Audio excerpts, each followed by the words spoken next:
Hi, I'm JJ, otherwise known as the Practical Alchemist, and I'm delighted that you could join me today. Thank you so much for being with me.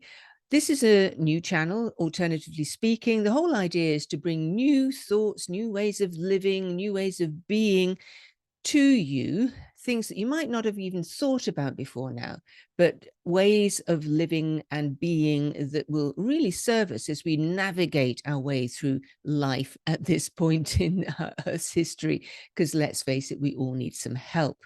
My guest today is a fantastic woman called Rana Khoury. She's a meditation and yoga teacher, but she's so much more than that. She has some great suggestions and tips for getting through life when, maybe we just can't see our way forward and we just don't think that we can do anything more to help ourselves out of whatever situation we're in. So I'm very happy to bring Rana to this channel. And if you like what you see and hear and you want more of that, do please like, subscribe, and share this video.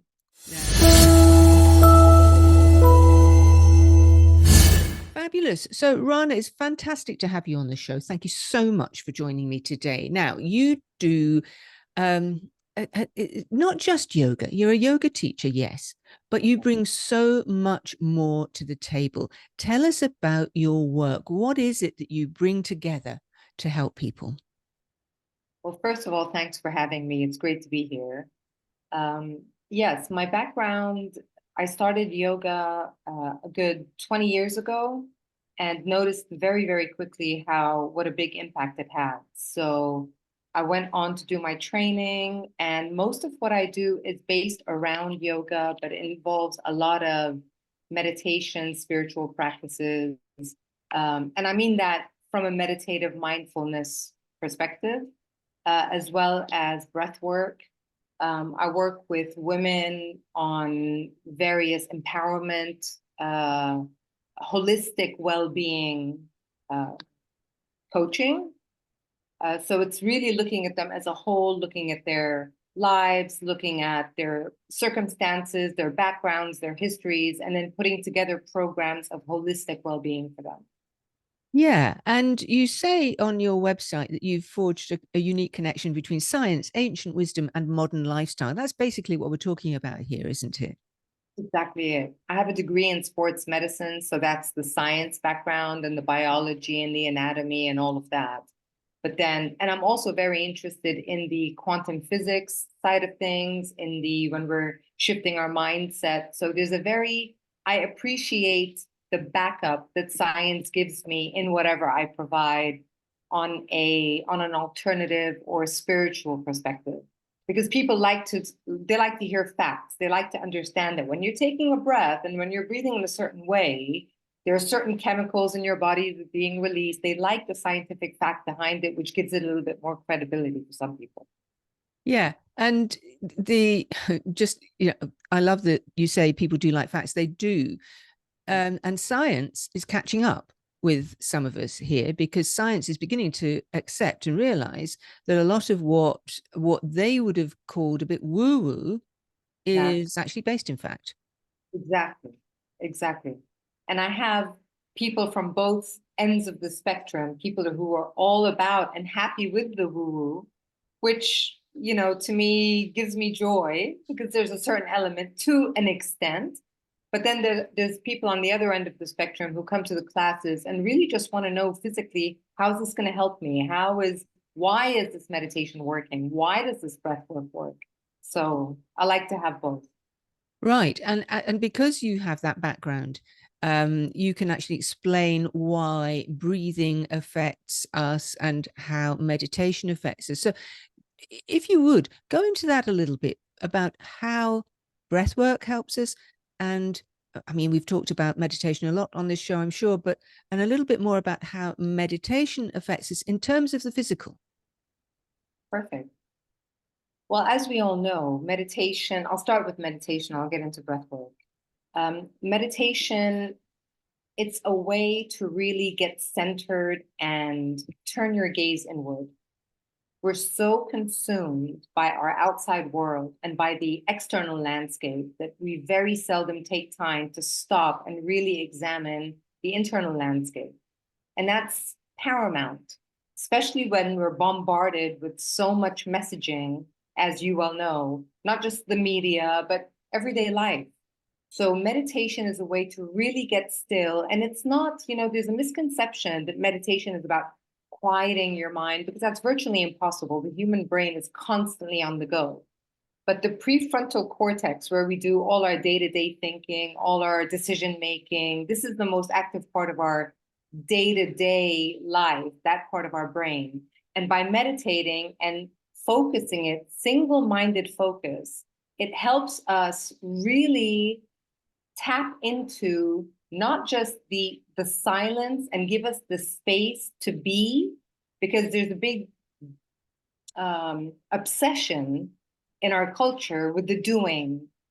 And this is getting you into a state of being and being okay with what is, not trying to change anything, not trying to shift anything, just being. And you start to notice the more and more you practice, there's an overall sense of peace. Stress levels go down, stress hormones go down. Your mind is much, much more still, much more quiet. Your sleep quality improves. Focus improves. So there's a lot of very tangible benefits from a practice that people just seem to think we're sitting there and, oh, no, it's far more than that. It's actually being okay with the fact that you're noticing that your mind's wandering. It starts with you having that awareness that, oh, there it goes again, and bringing it back to saying, I'm focusing on my breath, or I'm focusing on an object, or I'm focusing on a particular state of being. So it's in doing that that you're able to keep it together from a much more centered, grounded, still, peaceful, calm, nourishing, self-nourishing way. The breath work, very similarly, there's many different many different kinds of breath work, and each is intended to support people in different ways. There are different techniques of breath work which are very energizing and stimulating. There's techniques of breath work that are very quieting and soothing, and there's a time and place for all. There's a lot of new modalities of breath work. I'm sure you've heard of a lot of them. There's so many different names for them: shamanic breath work and rebirthing breath work, and it skipped my mind, but many different modalities that are intended to get you into a real state of release. So you get into, when we're doing very fast, aggressive breath work, it's not aggressive, but more active breath work, it really brings your body into a very sympathetic state where you might find yourself breaking out in tears, you might find yourself shouting, but there's a massive release. So there's different modalities for different conditions and different situations. Yeah, I agree. I've heard lots of different kinds of breath work, and I always just say to myself, isn't breathing just breathing? But of course, there are different ways of breathing. And of course, that's part of yoga as well. Absolutely. Absolutely. The reason why I don't so much just say I do yoga, because I tend to find that it puts a lot of people off. And the first thing that I'll get from people is, I'm too old, I'm not flexible enough, no, I can't do that, I got an injury. And that's not what yoga is. The postures of yoga are just one of 8 limbs of yoga. So if you think of like there's different pillars of yoga, and the poses are just one of them. You've got the first 2 pillars, which are similar to, for lack of any better way to describe it, the 10 commandments. So the do's and don'ts, the personal do's and don'ts, and the social do's and don'ts. And then it's a whole lifestyle, it's a whole approach to life.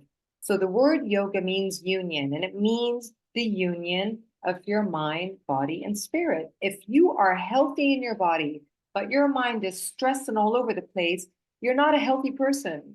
That's just the bottom line. That's why I focus on saying it's a very holistic approach, and it's a very tangible, and accessible approach.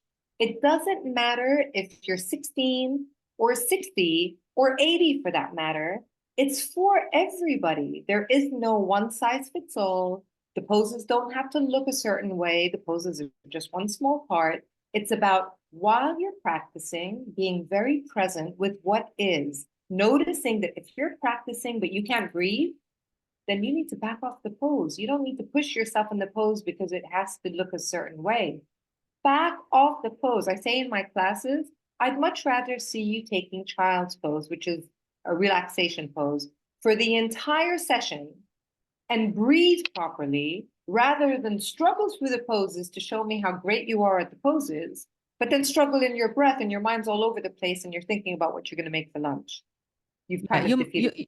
You're my kind of yoga instructor, I have to say, Rana, because I do enjoy, or have enjoyed yoga. I don't practice it regularly anymore, but I have practiced it. But I found that there was so much around yoga, so much expectation around it, that I stopped going to yoga classes. And at the time, I could afford to have somebody give me one-on-one, which was great. And we did just do what I was able to do. And I remember being in one yoga group in a North London studio, and a young girl came up to me as I was trying to do a pose, and she said, "Oh, you're supposed to straighten this or straighten your back or do something." And I said, "Yeah, I know that, but I can't." But it's that kind of attitude that seems to pervade a certain stratum of the yoga sphere, if you like. And I think that's partly what puts people off as well. Oh, absolutely. And it's a very Instagram culture. So all Mm, of the teachers that go off and do a little bit of training come back because they're fit and they're slim and they're young and they're flexible. It's about, this is what it needs to look like. And if you don't look like that, or you don't think you can do that or achieve that, you're completely put off the whole idea. yeah. I was practicing with my mother well into her 70s. I think we stopped practicing together when she was about 77. And let me tell you, she's, at 77, custom made practice for her. She was brilliant and felt like $1 million afterward, with the breath work, with the mindfulness, with the presence. She found it much harder to get into meditation, but is now asking me at 81, saying, "You need to send me some meditations. I keep hearing about this. How do I meditate?" Brilliant. So I love it. I love it. She'll live till she's 100, that's for sure. That I'll be there after her. Yeah. So yeah, so it's important when we're stressed and when we know that we need to do something for our health, that we don't get put off by these things. There are solutions out there. There is no one size fits all. And that no, goes the same for yoga and everything else. everything else. Absolutely. Absolutely. I mean, when I get into a group situation, it's a very diverse group. I've Yeah. had groups that are only women. I've had groups of women and men from all ages. Literally, my class, one of my earlier classes, the range was from 16 to about, I want to say 65. And you have to cater to everybody. Yeah.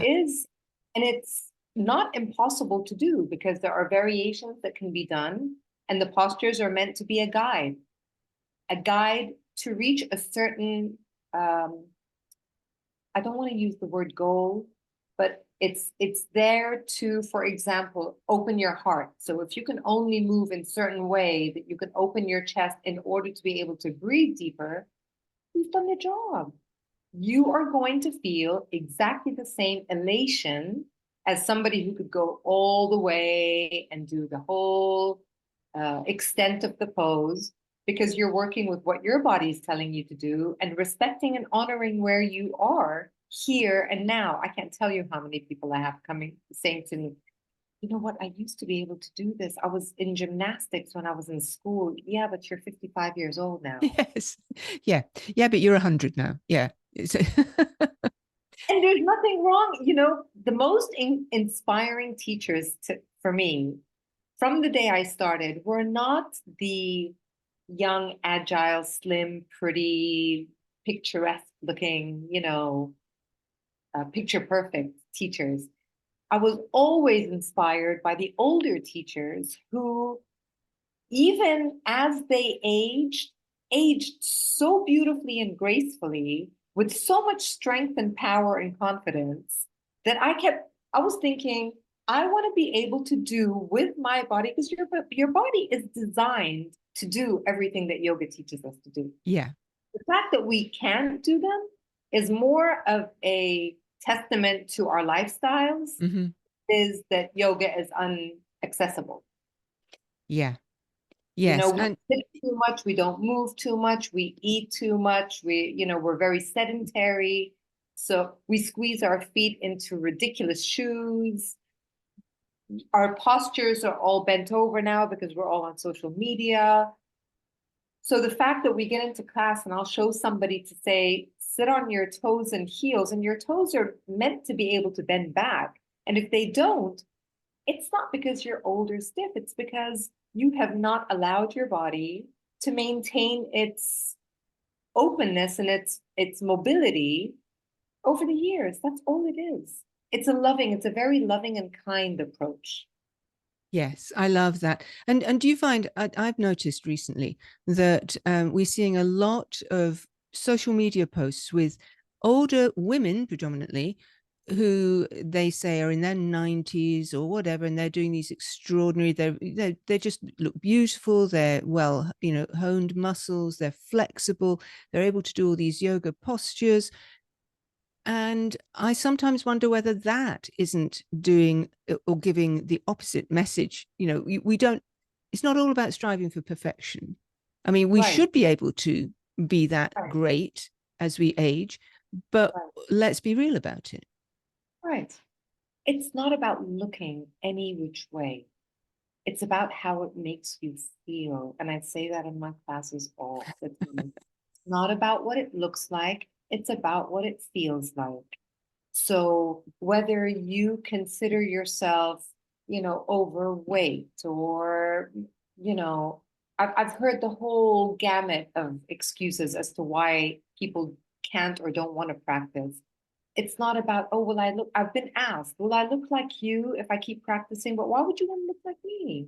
Oh, don't say I'm, that. I've never, no, but seriously, I've never, for example, just a very basic example, I've never had children. My body's never, carried and given birth to another living human being. Yours has. How about you honor that? Mm, There is some magic in what you've been able to do with your body. Let's celebrate that. Let's work with that. Let's empower that. What's more enticing to me about looking up to the older practitioners is not the fact that they look all slim and lithe and built and toned. It's about their bone mass is probably much better than somebody who's not doing the same. Because it's also, as we get older, a lot of the poses that I'll do in class, I'm saying, this is really helping your calcium. We're strengthening our bones just by holding this pose. Just knowing what it's doing to your body is enough to say, yeah, I'll make this that. yeah. I'll do a little bit of that. Yeah. Um, I know that you focus on women. I know that we live in a very stressful time, but these are all things that we can embrace to help us get through these stressful times. And I know that, you may not want to go into it right this moment, but I know that you've had your own stresses through life, as have we all. And these are things that can really help us. Absolutely. Absolutely. Yes, I've had my fair share. Um, Going back years, as we all have, this past year was exceptionally challenging.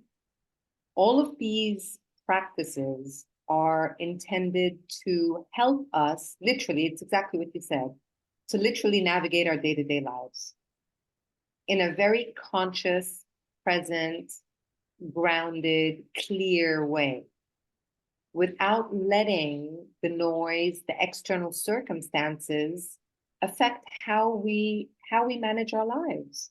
So part of when I say holistic, so you said, yes, we're focusing on the physical, we're focusing on the breathing, that's also kind of physical. Yeah. But as a result, we're touching on the physical, we're touching on the mental, and we're touching on the emotional.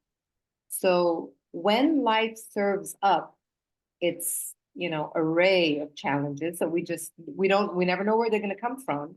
These are just ways to be able to tap into tools that help us manage that. In moments in the past year, I've gone through a lot of grief this past year. Breathing saw me through a lot. And there are certain techniques that help me sleep. There's certain techniques when I feel an anxiety, panic attack coming on, because for the first time ever last year, I experienced what people have described as panic attacks. I never had a panic attack before in my life. Last year, they became a regular thing. And tapping into the breathing, it's hard. It's not an easy thing. It's not easy to say, get on your mat and just sit and meditate for 10 Oh, minutes. yeah. No. Say, but the brain's all over the place. But tapping into your breathing is much more accessible. It's much easier. It's always with us. If you find yourself driving and somebody cuts you off and you just want to curse, stop for a second. And there are breathing techniques that you can do right then and there that is going to bring your heart rate down, your cortisol is going to come down, your adrenaline is going to come down. All of a sudden, you're going to feel your system say, this is not that real. I can handle this. And it's very real. So then you're talking about these very simple things that we can do. Is there anything that you can share with us right now that we could immediately bring into our lives if we're suffering a mild panic attack maybe, or we're just feeling really, really kind of, I don't know how I'm going to get through the day? Absolutely. Is there anything you can share with us right now? Absolutely. Well, a lot of it is becoming very mindful and becoming very centered in your body. And I know that that sounds very just a lot of words, but it's really about, first of all, noticing how you're sitting. Every time we get into any one of these states of being, you want to be conscious of if you're sitting, if you're lying down, how you're holding yourself. Because when we do get into these panic attacks, when we do get into these stressful situations, you'll tend to notice that you contract. So when everything contracts, your posture is affected, everything's affected. You're holding yourself up already in a defeated posture. So in noticing that, but when noticing, my go-to really when I'm feeling a panic attack coming on is to literally drop everything, even if it's only for 5 minutes. I'm not talking about going into an hour's practice, and closing my eyes just to shut out what's bombarding me externally. And then to really notice, first of all, how you're breathing. When I say connect with the breath, when you start focusing on the breath and trying not to focus on anything else, just notice how the inhale feels coming in and how the exhale feels coming out. Initially, you'll notice things like, is it cooler as it comes in, hotter as it comes out? Are you breathing fast? Are you breathing slow? There's no right or wrong. Are you breathing shallow? Are you breathing deep? Again, there's no right or wrong. You're just becoming aware. Oh, I'm really hyperventilating here. And then slowly starting to control that inflow and outflow of breath. It really is, as a starter kit, that's simple. Noticing the inflow and outflow of breath, and then you're slowing it down. So one of the very many techniques is doing something as simple as breathing in for 4, breathing out for 4. And slow down that count of 4. If you think counting to 4 is too short, count to 8, count to 10, whatever works. Breathing in for that count and breathing out for that count. And just by noticing and focusing on counting, you're almost eliminating the rest of the noise because you have to stay focused on how you're breathing. So it's the quality of the breath. It's that simple. It goes from there into adding different nuances. Breathing in for 4, holding it for 4, breathing out for 4. Then you can add another element, breathing in, holding, breathing out, holding, 4, 4, 4, 4. That's called box breathing.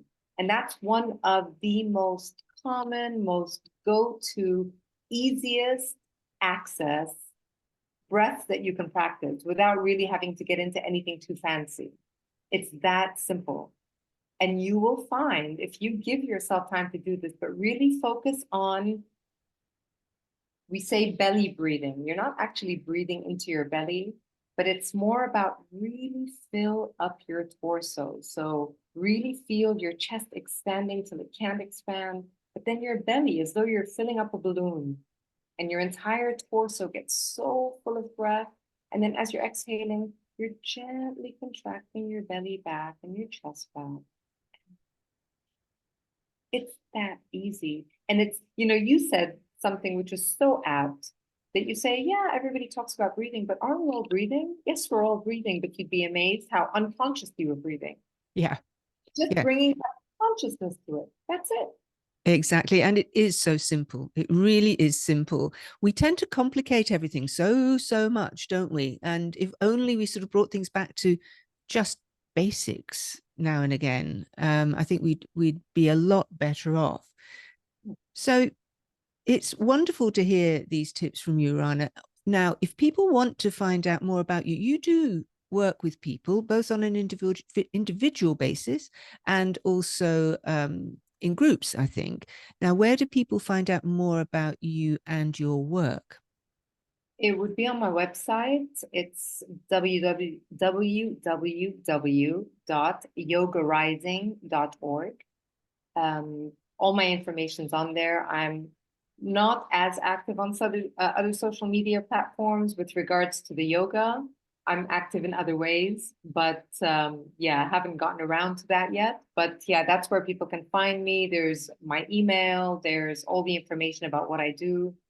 And yeah, I've tended to, in the last few years, um, veer towards working with more women, and women, especially over, I say especially, but over 40s, simply because that's my peer group. That's it. But I've also designed a program for adolescent girls because I feel that this information, if we empower these young girls with these kind of tools, especially these young girls who are completely involved and absorbed in all of the negative messaging they're getting from the TikToks and the Instagrams and the Snapchats, and this is what you need to look like, and if you don't, then you're less than or not enough. And this is one of my favorite, most passionate things to do, and especially with women, because we're more susceptible to those messages. To say you are perfect as is. Your body is perfect as is. Your body is designed to function perfectly as is. Don't buy into all of the outside noise, and learn to tap into your own wisdom, because as women, we have a lot of wisdom. This applies to men as well, absolutely. I'm not discounting men, but it just feels that my passion is driving me more in that direction these days, where it just feels like I have so much from a personal lived experience that I can bring to the table on top of the modalities. Well, I thank you for doing that, because I think that women, as we move into our third age, as they call it, have a lot to offer. And we have a lot of experience, we have a lot of wisdom, but we also have a lot of challenges as we get older. And this is where somebody like you comes in, because you can support women as they move through these challenges, and not just life challenges, like relationships challenges, and children leaving home, all that sort of thing going on, but also physical menopause, that kind of thing. These are all very impactful on women of the age group that you're talking about. Absolutely. I've actually just finished. I'm in the process of just finally editing my latest blog post, and it's very much about this, about women and a circle of women who are very close to me, around me, not physically around me, they're all over the world, but very close. It's a very close sisterhood kind of thing. And we're talking ranging it from the ages of mid 40s to, yeah, mid 70s. And very recently, most of us have had to go through some really drastic, very drastic and unexpected, unforeseen huge changes in our lives. A lot of us have been physically displaced, having to relocate suddenly, unexpectedly, due to whatever, logistics, paperwork, visas, sick mother, whatever it is, and finding ourselves in places that we didn't necessarily choose to be.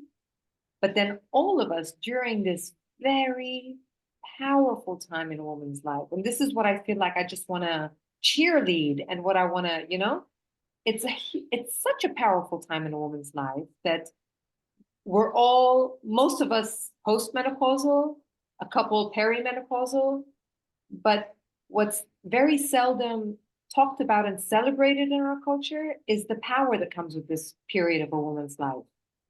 This sense of freedom, this sense of fearlessness, this sense of I've been there, I've tasted it, I've tried it, I've done it, I know better. What about me? What do I want? In this, I see it as the prime.